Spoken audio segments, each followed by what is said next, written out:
MS Johnson, can your eyeballs fall out if you sneeze with eyes open? No, Tommy. That's not physically possible. Your eyeballs are attached to your head. But my uncle said his friend did it, and now he has robot eyes that see through walls. I'm quite certain that's not true. Who told you this story? Uncle Bob, he knows everything.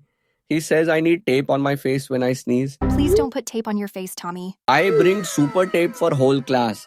Safety first. You brought tape to school? Where is it now? I put it on Lizzie's cat in her backpack so its eyes stay in during science. What? Lizzie brought her cat to school? No, silly. It's a picture of her cat, but I taped it real good just in case. Oh, thank goodness. Tommy, we need to have a talk about reliable information. MS, Jake, and eyeballs grow back like lizard tails if they do fall out. No, Tommy. Human eyeballs cannot grow back. Oh no, I gotta warn Grandma. She sneezes super loud with her eyes wide open. Tommy, your grandmother's eyes are perfectly safe, I promise. But what if they pop out and the dog eats them? Then what, Miss Johnson? Then what? I think we should move on to our math lesson now. Deep breaths, everyone. Okay, but first I'm taping my eyelids. Safety first. Uncle Bob says I'm a genius. I need coffee. So much coffee. I put coffee beans in my ears once.